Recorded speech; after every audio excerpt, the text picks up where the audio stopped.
മാല വേണം, മാല വേണം, കയ്യിൽ മൈലാഞ്ചി വേണം. ഇനിയിപ്പോൾ അതാണ്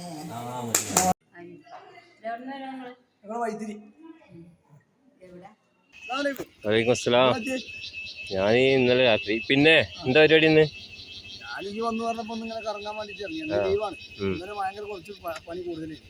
ഇന്നെന്താ പരിപാടി? ഇന്ന് എവിടെങ്കിലും പോയാലോ നമുക്ക്? ഈ പറ. ഗുണ്ടിൽപ്പെട്ടക്ക് ഇത് നടക്കൂല. വേറെ വേണ്ട പോവാ? നല്ല കാര്യത്തിന് പോയാലോ? ആ പോവാ. അവിടെ ഒരു വൃദ്ധസാധനം ഉണ്ട്, ആ പെണ്ണോട് റോട്ടിന്. അവിടെ പോയിട്ട് നമുക്ക് ഓലൊക്കെ ഒന്ന് കണ്ട് ഒന്ന് എന്തെങ്കിലും ഒരു സഹായ കാര്യങ്ങളൊക്കെ വാങ്ങിക്കൊടുക്കണം. ഓക്കെ, ചെയ്യാം നമുക്ക്. എന്നാ പോവാ. ഓക്കെ. സുഹൃത്തുക്കളെ, ഇന്നൊരു അപ്രതീക്ഷിതമായിട്ടൊരു വീഡിയോ എടുക്കലാണ്. ക്യാമറ ഇല്ല, മൈക്കില്ല. അപ്പോൾ ഈ വീഡിയോയിൽ കുറച്ച് ക്ലാരിറ്റി കുറവുണ്ടാവും. എല്ലാവരും ക്ഷമിച്ച് ഈ വീഡിയോ തീരുന്നവരെ കാണുക, സപ്പോർട്ട് ചെയ്യുക.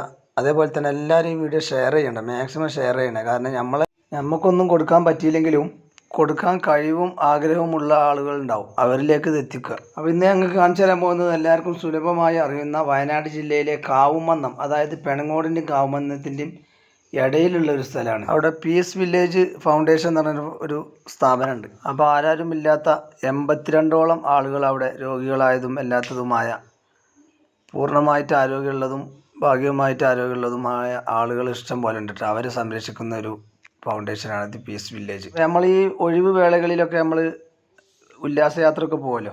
അപ്പോൾ അതിന് ബദലായിട്ട് നിങ്ങൾ ഇന്ന് മുതലെങ്കിലും അല്ലെങ്കിൽ ഈ വീഡിയോ കാണുന്ന അന്നെങ്കിലും നിങ്ങളെ ഫാമിലിനൊക്കെ കൂട്ടിയിട്ട് ഇവിടെ ഒന്ന് പോവുകയാണെങ്കിൽ ഭയങ്കര ഒരു സന്തോഷമായിരിക്കും കേട്ടോ. അതുപോലെ തന്നെ ഇത് പഴയ ബിൽഡിങ്ങാണ്, പുതിയ ബിൽഡിങ്ങാണ് അതാ ഫ്രണ്ട് കാണുന്നത്. അപ്പോൾ പുതിയ ബിൽഡിങ്ങിൽ ഡയാലിസിസ് സെൻ്റർ ഉണ്ട്. അതേപോലെ തന്നെ 10ഓളം ആളുകൾക്ക് ഡയാലിസിസ് ചെയ്യാനുള്ള ഒരു സൗകര്യം ഇവിടെ ഒരുക്കിയിട്ടുണ്ട്. ഇതിൻ്റെ ഒന്നും ഓപ്പണിങ് ആയിട്ടില്ല. ഇതിനൊക്കെ വിശദ വിവരം നിങ്ങൾക്ക് അറിയണമെങ്കിൽ ആ നമ്പർ കൊടുക്കുന്നതായിരിക്കും, അതിലേക്ക് വിളിച്ചാൽ മതി. അതുപോലെ തന്നെ ഫിസിയോതെറാപ്പിൻ്റെ ഒരു സെൻറ്റർ ഇവിടെ റെഡി ആയിട്ടുണ്ട്, പക്ഷേ ഓപ്പൺ ആയിട്ടില്ല. ഇവിടെ അഡ്മിറ്റും കാര്യങ്ങളും എല്ലാം ഉള്ള രോഗികളായതുകൊണ്ട് ഫിസിയോതെറാപ്പിൻ്റെ എല്ലാവിധ കുറേ തരം പലതരം മെഷീനുകളുണ്ട്. ഇതൊക്കെ പാവപ്പെട്ട രോഗികൾക്ക് സെറ്റ് ചെയ്ത സംഭവങ്ങളാട്ടോ. ഇതിൻ്റെ പേര് ഒന്നും കൂടി പറയാം, പീസ് വില്ലേജ്. ഇവരെ സന്ദർശിക്കാൻ വരുന്ന ആളുകൾക്ക് ഇരുന്ന് അവിടുത്തെ മുമ്പുള്ളതും ഇപ്പോഴും ഉള്ളതുമായ വീഡിയോസൊക്കെ കാണിച്ചു തരാൻ ഒരു സംഭവം സെറ്റ് ചെയ്തിട്ടുണ്ട്. അതുപോലെ തന്നെ ഇവിടെ ഡ്രസ്സിൻ്റെ ഒക്കെ ഒരു കളക്ഷനാണിത്. അർഹരായിട്ടുള്ള ആളുകൾക്ക് ഇവിടുന്ന് സപ്ലൈ ചെയ്യാൻ വേണ്ടിയിട്ട് പല പല സംഘടനകൾ ഇവിടെ എത്തിച്ചിട്ടുള്ള നല്ല ഒരു പ്രാവശ്യം ഉപയോഗിച്ചതും തീരെ ഉപയോഗിക്കാത്തതുമായ ഇഷ്ടം പോലെ ഡ്രസ്സുകൾ ഇവിടെ കളക്ഷൻ ചെയ്തിട്ടുണ്ട്. പുതിയതിനെ വെല്ലുന്ന നല്ല നല്ല ഡ്രസ്സുകളായിട്ടുള്ളത്. അപ്പോൾ ഇതിൻ്റെ ആവശ്യക്കാർക്ക് ഇവിടെ ഈ ഫോൺ നമ്പറുമായി ബന്ധപ്പെട്ടാൽ അവർ എത്തിച്ചു കൊടുക്കും, അല്ലെങ്കിൽ ഇവിടെ വന്ന് കളക്ട് ചെയ്യാമെന്നാണ് പറഞ്ഞിട്ടുള്ളത്. ഇഷ്ടം പോലെ ഡ്രസ്സുകളും കാര്യങ്ങളും ഉണ്ട് ഇവിടെ. കടകളിലൊക്കെ വിൽപ്പന ഇല്ലാത്ത ഡ്രസ്സുകളൊക്കെ ഇവിടെ കൊണ്ടുവന്ന് കൊടുക്കും ചെയ്യാട്ടോ. നമ്മളെ വീടുകളിലൊക്കെ ഒരു പ്രാവശ്യം ഉപയോഗിച്ച നല്ല നല്ല കല്യാണ സാരി ബ്ലൗസൊക്കെ ഉണ്ടാവും അലമാരയിൽ വെച്ചിട്ട്. അതൊക്കെ ഇങ്ങനത്തെ സ്ഥലത്ത് കൊണ്ടുവന്ന് കൊടുത്താൽ പാവങ്ങൾക്ക് അവർ എത്തിച്ചു കൊടുത്തോളും. അപ്പോൾ മക്കളെ, നമുക്ക് ഇവിടുത്തെ ആളുകളൊക്കെ കാണട്ടോ. ഇതൊരു ഉപ്പയാണ്. ഈ ഉപ്പാൻ്റെ പേര് മാത്രമേ ഞാൻ ചോദിച്ചിട്ടുള്ളൂ, സ്ഥലം പോലും ഞാൻ ചോദിച്ചിട്ടില്ല. അത് നമുക്ക് ചോദിക്കാൻ തോന്നില്ല. ഇവിടെ 83ഓളം ആളുകളാണ് താമസമുള്ളത്. പക്ഷേ നല്ല കെയറിങ് ആട്ടോ ഇവിടെയുള്ള സ്റ്റാഫൊക്കെ ഇവരോട്. അങ്ങനെ എൻ്റെ ഉമ്മാനെ പോലെ തന്നെ ഒരു ഉമ്മാനെ ഞാൻ കണ്ടു. അതേ ഞങ്ങൾക്ക് പാട്ടൊക്കെ പാടി അരികെ വായെന്നോതി മാടി വിളിക്കവേ അതു കേട്ടരടിൽ ചലിക്കുവാൻ കഴിയാതെ അതിരുകൾക്കുപ്പുറം ഞാനും നിലത്തുപോയി.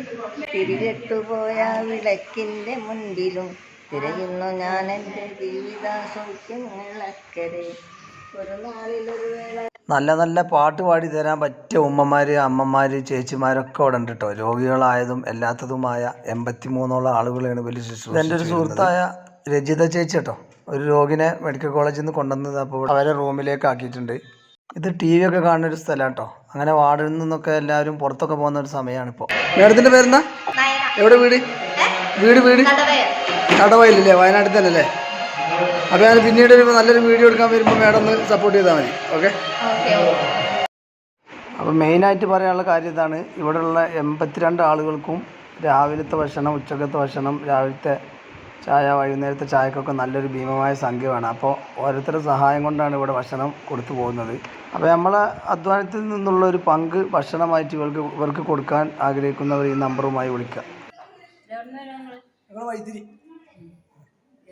അപ്പോൾ സുഹൃത്തുക്കളെ, നിങ്ങളെ ഫാമിലിനൊക്കെ കൂട്ടി വരുമ്പോൾ ഇവർക്കൊക്കെ ഒരു നല്ലൊരു സന്തോഷമായിരിക്കും കേട്ടോ. അപ്പോൾ സുഹൃത്തുക്കളെ, കൂടുതലായിട്ട് ഞാൻ പറഞ്ഞിട്ട് നിങ്ങളെ മുഷിപ്പിക്കുന്നില്ല. കാരണം നല്ല ക്യാമറയും മൈക്കും കാര്യങ്ങളൊന്നും ഇല്ലാത്തതുകൊണ്ട് പുതിയൊരു നല്ലൊരു വീഡിയോ ഇവിടെ വന്ന് എടുക്കാൻ ആഗ്രഹിക്കുന്നുണ്ട്. അത് പിന്നീടാവട്ടെ.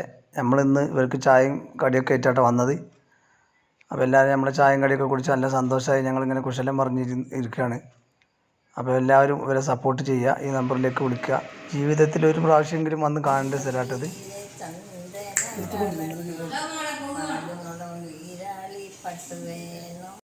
ഇവിടെ ഒരു പ്രാവശ്യം വന്നു കഴിഞ്ഞാൽ ഇവരിട്ടിട്ട് പോകാൻ നമുക്ക് മനസ്സ് വരില്ല കേട്ടോ. പുതിയൊരു വീഡിയോ ആയിട്ട് വീണ്ടും കാണാം.